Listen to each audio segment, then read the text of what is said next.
South ఇండియాలోని అతి తక్కువ ధరలకి రత్నాలనందించే ఏకైక సంస్థ 6JVR.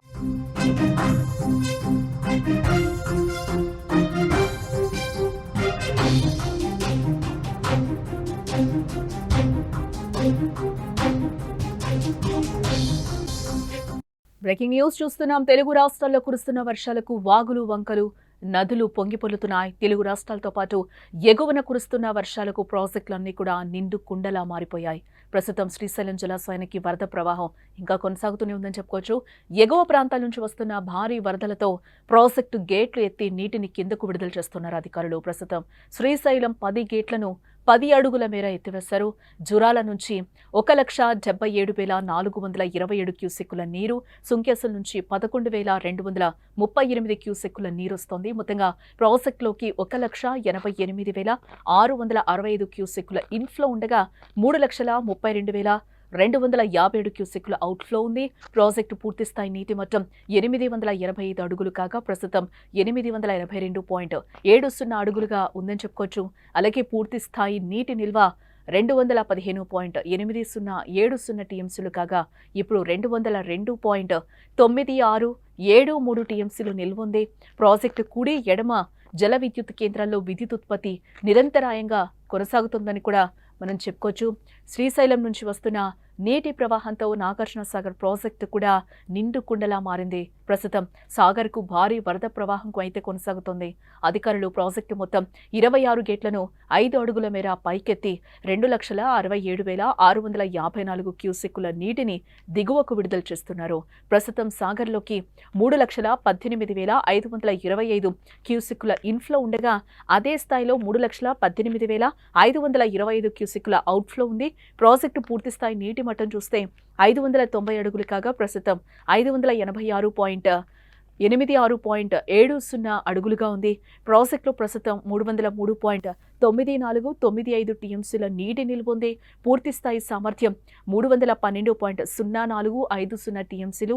ప్రధాన జల విద్యుత్ కేంద్రంలో విద్యుత్ ఉత్పత్తి అయితే నిరంతరాయంగా కొనసాగుతుందని చెప్పుకోవచ్చు. ఈ వరద ప్రవాహం కింద ఉన్న లోతట్టు ప్రాంతాల ప్రజలకు అధికారుల నుంచి హెచ్చరికలు కూడా జారీ అయినట్లుగా మనకు తెలుస్తోంది. వర్షాల ప్రమాదాలను కూడా తెచ్చిపెడుతున్నాయి. పోచారం ప్రాజెక్టుకు వస్తున్న వరద ప్రమాదకర స్థాయిలో ఉందని చెప్పుకోవచ్చు. నిన్న ఉదయం నుంచి కూడా కురుస్తున్న భారీ వర్షాలకు ప్రాజెక్టులోకి 1,00,000 క్యూసెక్కుల వరద వస్తుంది. పోచారం ప్రాజెక్టు డిజైన్ సామర్థ్యం 70,000 క్యూసెక్కులు మాత్రమే. కానీ ఇప్పుడు ప్రాజెక్టుకు 1,15,825 క్యూసెక్కుల ప్రవాహం అయితే వస్తోంది. దీంతో ప్రాజెక్టు పరిసర గ్రామాల ప్రజలు భయాందోళనలో ఉన్నట్లుగా కూడా తెలుస్తోంది. అధికారులు అప్రమత్తంగా ఉండి పరిస్థితిని నిరంతరాయంగా సమీక్షిస్తున్నారు. ఏమాత్రం అజాగ్రత్తగా ఉన్నా కూడా భారీ ప్రమాదం జరిగే అవకాశం ఉంది అని కూడా అంటున్నారు. ఇటు భద్రాద్రి కొత్తగూడెం జిల్లాలోని చర్ల వద్ద ఉన్న తాలిపేరు ప్రాజెక్టులోకి వరద నీరు భారీగా వచ్చి చేరుకుంటోంది. దీంతో అధికారులు ప్రాజెక్టులోని మొత్తం 24 గేట్లను ఎత్తివేసి 57,000 క్యూసెక్కుల వరద నీటిని దిగువకు విడుదల చేశారు. ఈ నీటి విడుదల కారణంగా భద్రాచలం వద్ద గోదావరి నీటి మట్టం కొంత తగ్గుముఖం పట్టిందని చెప్పుకోవచ్చు. ప్రస్తుతం గోదావరి నీటి మట్టం మళ్లీ 30 అడుగుల వరకు చేరుకున్నట్లుగా కూడా మనకి తెలుస్తోంది. అటు జూరాల ప్రాజెక్టు గేట్లకు ప్రమాదం పొంచి ఉంది. అధికారులు ప్రాజెక్టు నిర్వహణను గాలి కొదిలేశారని ఆరోపణలు కూడా వెల్లువెత్తుతున్నాయి. ప్రాజెక్టులోని 9వ నెంబర్ గేటు ఐరన్ రోప్ తెగిపోయింది. అలాగే 12, 16, 24, 26వ గేట్ల రోప్స్ కూడా లూజ్ అయిపోయాయి. గేట్లను పైకెత్తడానికి ఉపయోగించే ఐరన్ రోప్ హుక్స్ కూడా ఇవి. ఈ పరిస్థితి ఇలాగే కొనసాగితే గేట్లు కొట్టుకుపోయే ప్రమాదం పొంచి ఉందని చెప్తున్నారు. గేట్లు పైకెత్తాలంటే వెంటనే మరమ్మతులు చేయాలి.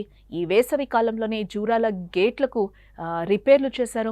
ఆ రిపేర్లు సరిగా చేయకపోవడం వల్లనే ఇప్పుడు మళ్లీ ఈ పరిస్థితి తలెత్తిందని కూడా ప్రజలు ఆరోపిస్తున్నారు. ఈ కీలక సమయంలో కూడా జూరాల ప్రాజెక్టు వద్ద అధికారులు పత్తా లేకపోవడం విమర్శలకు కూడా దారితీస్తోంది. వెంటనే ప్రభుత్వం స్పందించి ప్రాజెక్టు గేట్లను బాగు చేయించాలని కూడా స్థానికులు కోరుతున్నారు. లేదంటే భారీ ప్రమాదం జరిగే అవకాశం ఉంది. ఇటు తెలుగు రాష్ట్రాల్లో గతంలోనూ ఇలాంటి వరదలు సంభవించాయి.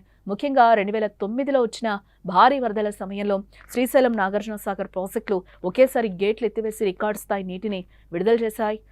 అప్పట్లో నదీ పరివాహక ప్రాంతాల ప్రజలు కూడా తీవ్ర ఇబ్బందులు పడ్డారు. ఇప్పుడు కూడా అలాంటి పరిస్థితులే మళ్లీ కనిపిస్తున్నాయి. కాకపోతే అధికారులు అప్రమత్తంగా ఉండి పరిణామాలను పర్యవేక్షిస్తూ ఉన్నారు.